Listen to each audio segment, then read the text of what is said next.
বদলে গেল মঙ্গল শোভাযাত্রার নাম। বদলে যাচ্ছে পুলিশের লোগো, বাদ পড়ছে নৌকা। বায়তুল মোকাররমে ফিলিস্তিনের সমর্থনে ইসলামী দলগুলোর বিক্ষোভ। যুক্তরাষ্ট্রের পণ্যের শুল্ক বাড়িয়ে 125% করল চীন।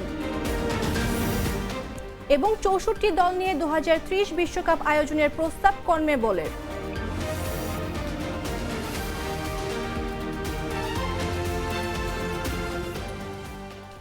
আমন্ত্রণ সন্ধ্যা 7টা নিউজে। আপনাদের সাথে রয়েছে আমি মামদুহা রাইসা।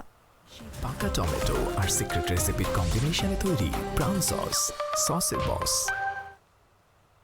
এ বছর থেকে বাংলা নববর্ষ বরণের অন্যতম আয়োজন মঙ্গল শোভাযাত্রা নামটি আর থাকবে না। ঢাকা বিশ্ববিদ্যালয়ের চারুকলা অনুষদের আয়োজনে রাজধানীতে বাংলা নববর্ষের এবারের শোভাযাত্রার নাম হবে বর্ষবরণ আনন্দ শোভাযাত্রা। এতদিন এই শোভাযাত্রা হতো মঙ্গল শোভাযাত্রা নামে। আজ শুক্রবার বেলা 11টায় ঢাকা বিশ্ববিদ্যালয়ের চারুকলা অনুষদে আয়োজিত এক সংবাদ সম্মেলনে নতুন নামকরণের এই তথ্য জানানো হয়। সংবাদ সম্মেলনে বলা হয়, এবারের শোভাযাত্রার স্লোগান হবে নববর্ষের ঐক্যতান, ফেসিবাদের অবসান। এই প্রতিপাদ্যের আলোকে শোভাযাত্রা তুলে ধরা হবে বাংলার চিরায়ত সাংস্কৃতিক ঐতিহ্য ও লোকজ সংস্কৃতির রূপ। পাশাপাশি আয়োজকরা জানিয়েছেন, গত বছরের জুলাই আগস্টে ঘটে যাওয়া রাজনৈতিক পালাবদলের প্রেক্ষাপটে যে ফেসিবাদ বিদায় নিয়েছে তা যেন আর কখনো ফিরে না আসে। এ বার্তাও ছড়িয়ে দেওয়া হবে শোভাযাত্রার মধ্য দিয়ে।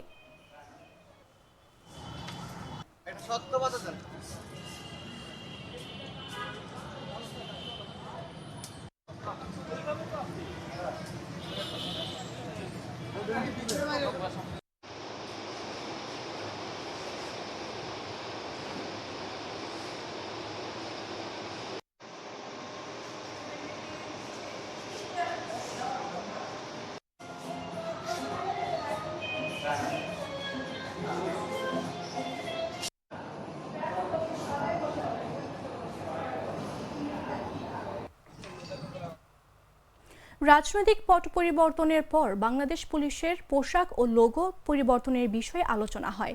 এরই মধ্যে নতুন পোশাকের ট্রায়াল হয়েছে। এবার পুলিশের লোগো পরিবর্তন হচ্ছে। বর্তমান লোগোতে থাকা পাল তোলা নৌকা বাদ পড়ছে। পুলিশ সদর দপ্তরের অতিরিক্ত ডিআইজি নাসিমা বেগমের সই করা এক চিঠিতে লোগো পরিবর্তনের এই তথ্য জানানো হয়। চিঠিতে বলা হয়, শিগগির মন্ত্রণালয় নতুন লোগোর বিষয়ে প্রজ্ঞাপন জারি করবে। নতুন লোগোটি হবে পানির ওপর জাতীয় ফুল শাপলা, ধান ও গমের শীষযুক্ত পাতার টবে লেখা পুলিশ। লোগো পরিবর্তনের চিঠিতে বলা হয়, বাংলাদেশ পুলিশের বিদ্যমান মনোগ্রাম বা লোগো পরিবর্তনের গৃহীত সিদ্ধান্তের পরিপ্রেক্ষিতে নতুন মনোগ্রাম বা লোগো চূড়ান্ত করা হয়েছে, যা এরই মধ্যে কর্তৃপক্ষ কর্তৃক অনুমোদিত হয়ে প্রজ্ঞাপন জারির অপেক্ষায় রয়েছে।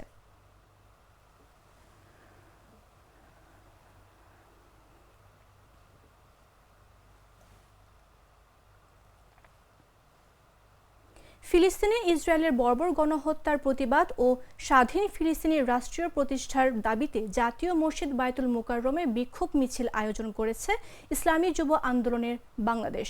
বিক্ষোভ মিছিল ও সমাবেশ থেকে ফিলিস্তিনের জনগণের প্রতি সংহতি প্রকাশ করে আন্তর্জাতিক সম্প্রদায়কে ইসরায়েলের উপর চাপ সৃষ্টি করে গণহত্যার বন্ধে কার্যকর পদক্ষেপ নেওয়া এবং দেশটির সব পণ্য বয়কটের আহ্বান জানানো হয়।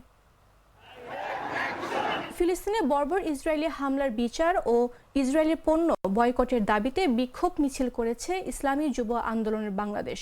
আজ শুক্রবার বায়তুল মোকাররম মসজিদের উত্তর গেটে জুমার নামাজ শেষে এ দাবি করেন। এ সময় তারা ইসরায়েল বিরোধী নানা স্লোগান দিতে থাকেন।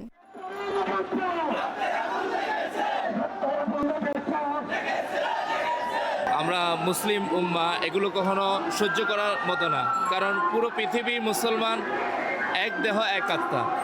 আমাদের কোনো এক প্রান্তে কোনো মুসলমান ভাই যদি আঘাতপ্রাপ্ত হয়, সেটা আমাদেরকে খুব কষ্ট দেয়, আঘাত দেয়।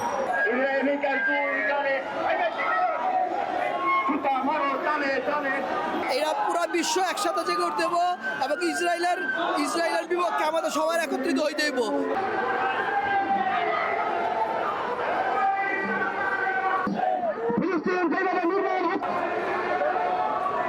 আল মুসলিম আকুল মুসলিম, এক মুসলমান অপর মুসলমান ভাই। আল্লাহর হাবিব বলছেন এক মুসলমানের শরীরে যদি আঘাত হয় যেন পুরা শরীরে আঘাত পায় এমনিভাবে একজন মানুষ যদি এরকমভাবে শরীরের অঙ্গ প্রত্যঙ্গের মধ্যে কোনো আঘাত পায় যেন গোটা মুসলিম বিশ্ব তাদের শরীরে আক্রমণ করা হয়। আজকে ফিলিস্তিনে যে এমনিভাবে আমাদের নিরীহ মা বোনদেরকে ভাই বোনেদেরকে হত্যা করা হচ্ছে, এটা কোনো মানবতা হইতে পারে না। বিশ্বের যে সমস্ত মানবতা ব্যক্তিরা আছে যারা সবসময় মানবতার কথা বলে, কিন্তু আজকে যেভাবে নিরীহ শিশু কিছু বাচ্চাদেরকে হত্যা করতেছে তাদের মানবতা কোথায়, সেই তার প্রতিবাদ জানাইতে আমরা এখানে আসছি। গুরুত্বপূর্ণ ব্যক্তি সম্পর্কে মিথ্যাচার ছড়ানোর মাধ্যমে আন্তঃরাষ্ট্রীয় সম্পর্কে অবনতি ঘটানোর অপচেষ্টার অভিযোগ রয়েছে মডেল মেঘনা আলমের বিরুদ্ধে। তবে তাকে অপহরণের অভিযোগটি সঠিক নয়। মেঘনা আলমের আইনের আশ্রয় নেওয়ার অধিকার রয়েছে। আজ শুক্রবার দুপুরে ঢাকা মহানগর পুলিশের মিডিয়া অ্যান্ড পাবলিক রিলেশনস বিভাগের উপ পুলিশ কমিশনার মোহাম্মদ তালেবুর রহমান এসব তথ্য জানিয়েছেন।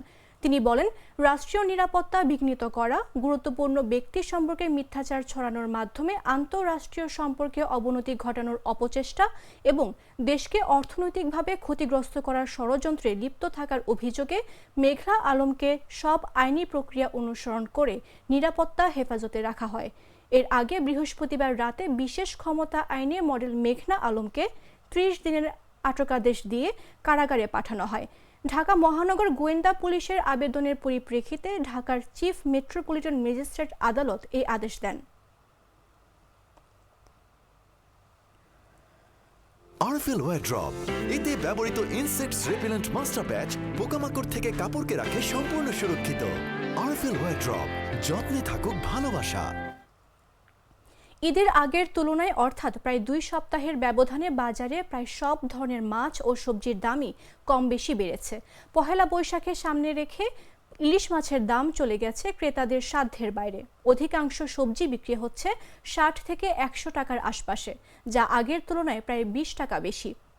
চৈত্র মাস বৈশাখ মাসে নদীর মধ্যে মাছ থাকে কম, পানি হইলো কম, পানি রোদের জন্য খড়খড় থাকে, মাছটা কম থাকে। মাছ জায়গায় সব সাগরে। বৈশাখ মাসের পরে ঝড় বৃষ্টি আসলে বৈশাখের পরে গিয়ে তারপরে জ্যৈষ্ঠ মাসে মাছ একটু দেখা দেবো। 1 কেজির মাছ হলো 2800-2900, আর আপনার 800 গ্রাম মাছ 2400-2500 টাকা। এই হলো আপনাকে বাজার বেচার দাম। রুই মাছ 360, কাতল বড় 450, গত সপ্তাহে বেচছি 340-50। বাজার হিসেবে ইলিশের দাম একটু বেশি, কারণ পয়লা বৈশাখ আসতে সামনে আমরা যেরকম কিনি তার থেকে রেট বেশি। এই যে এখান থেকে একবার কিনছি ওনার থেকে এই কিনলাম ওনার থেকে। উনারা তো বলবেই, উনারা ব্যবসার জন্য তো এটা বলবে আমাদেরকে। ইলিশ মাছ বেচতেছি 1250 টাকা কেজি। এখন মাছ ধরা বন্ধ বিভিন্ন মৌসুম মোহনায়, এর জন্য একটু দাম। চৈত্র মাছ হিসাবে মাছ কম পাওয়া যায়, কেজি 1250 টাকা। ওই হিসাবে দাম ঠিক আছে, এই মৌসুমে আরও দাম বেশি থাকে। বৈশাখের শুদ্ধ নিয়ে উদ্দেশ্য নিয়ে কোনো দাম না, মাছই আপনার নদীর মধ্যে কম, আর অন্য বিভিন্ন মাছ আপনার কাছে অনেক কম।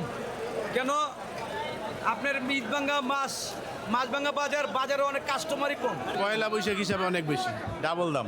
ওনারা তো বলবেই, ওনারা ব্যবসায়ী না, ওনারা যেভাবে কেনে সেভাবে বিক্রি করে।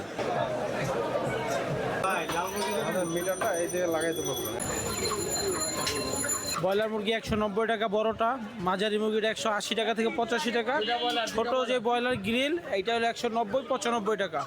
লাল মুরগিটা একটু দাম বেশি, আপনি 310 টাকা থেকে 320 টাকা বিক্রি করতেছে। আর সোনালী মুরগিটার দাম এখন একটু কমছে, আল্লাহ দিলে মানুষ খাইতে পারতেছে। 270 টাকা থেকে 280 টাকা কেজি। গত সপ্তাহ দাম কম ছিল, এই সপ্তাহ আলহামদুলিল্লাহ দাম কম আছে।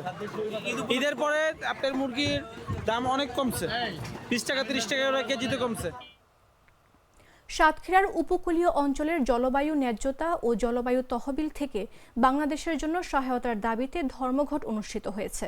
আজ শুক্রবার সকালে বৈশ্বিক জলবায়ু ধর্মঘটের সঙ্গে একাত্মতা প্রকাশ করে সাতক্ষীরার শ্যামনগর উপজেলার পদ্মপুকুর ইউনিয়নের যুবকরা একত্রিত হয়ে বিভিন্ন প্ল্যাকার্ড ও ফেস্টুন হাতে এই জলবায়ু ধর্মঘট এবং সমাবেশ করে।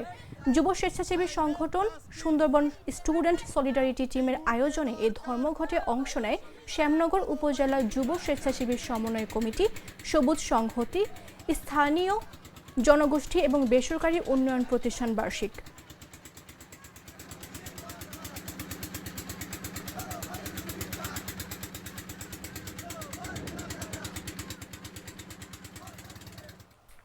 জানাবো আন্তর্জাতিক সংবাদ।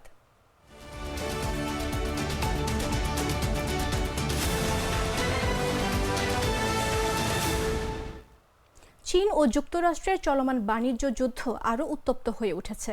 আজ শুক্রবার চীনের অর্থ মন্ত্রণালয় ঘোষণা দিয়েছে তারা যুক্তরাষ্ট্রের পণ্যের উপর শুল্ক হার 84% থেকে বাড়িয়ে 125% উন্নীত করছে।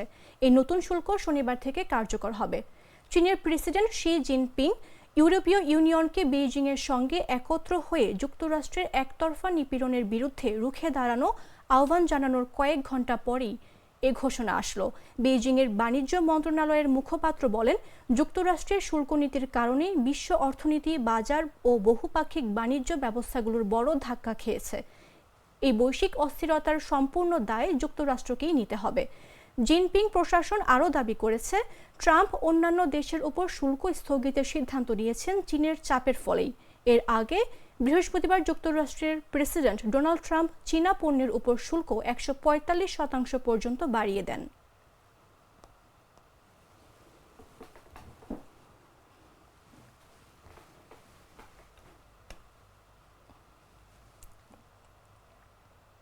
মুম্বাইয়ে হওয়া ভয়াবহ সন্ত্রাসী হামলার সন্দেহভাজন তাহাউর রানাকে ভারতের কাছে হস্তান্তর করেছে যুক্তরাষ্ট্র।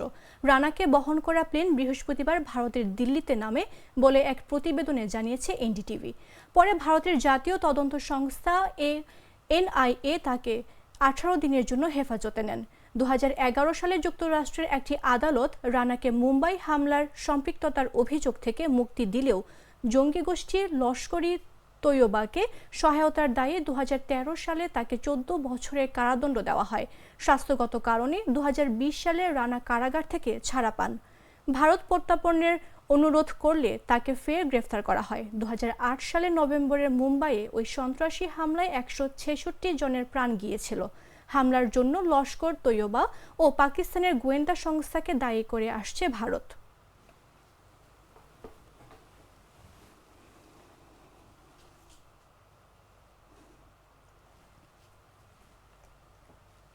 সংবাদ শেষ করার পূর্বে খেলার সংবাদগুলো জানিয়ে দিচ্ছি।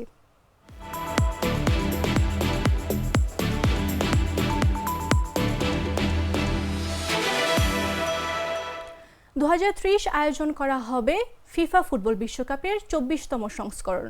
এই আসরে উদযাপন করা হবে বিশ্বকাপ ফুটবলের শতবর্ষ। বিশ্বকাপের 100 বছর পূর্তি উপলক্ষে 2030 আসরকে স্মরণীয় করে রাখতে ব্যতিক্রমী উদ্যোগ নিয়েছে ফিফা। 2026 আসরের মতো এই সংস্করণে প্রতিযোগিতা করবে মোট 48টি দল। টুর্নামেন্টের আয়োজন করবে 3টি মহাদেশের মোট 6টি দেশ। 1930 সালের প্রথমবারের মতো ফুটবল বিশ্বকাপ অনুষ্ঠিত হয়েছিল দক্ষিণ আমেরিকার দেশ উরুগুয়েতে।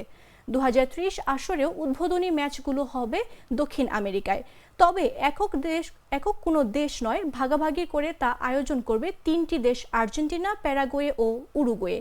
টুর্নামেন্টের বাকি ম্যাচগুলো হবে ইউরোপের দেশ স্পেন ও পর্তুগাল এবং আফ্রিকার দেশ মরক্কোতে। এর মধ্যে গতকাল বৃহস্পতিবার 2030 সালের বিশ্বকাপকে 64 দলের টুর্নামেন্টে উন্নীত করার আনুষ্ঠানিক প্রস্তাব দিয়েছে দক্ষিণ আমেরিকার ফুটবল নিয়ন্ত্রণকারী সংস্থা।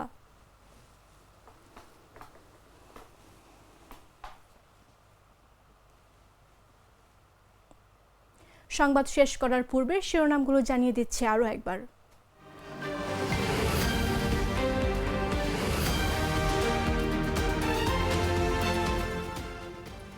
বদলে গেল মঙ্গল শোভাযাত্রার নাম।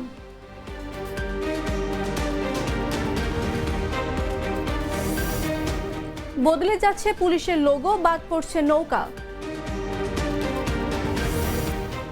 বায়তুল মুকাররমে ফিলিস্তিনের সমর্থনে ইসলামী দলগুলোর বিক্ষোভ। যুক্তরাষ্ট্রের পণ্যের শুল্ক বাড়িয়ে 125% করল চীন। এবং 64 দল নিয়ে 2030 বিশ্বকাপ আয়োজনের প্রস্তাব কনমেবলের।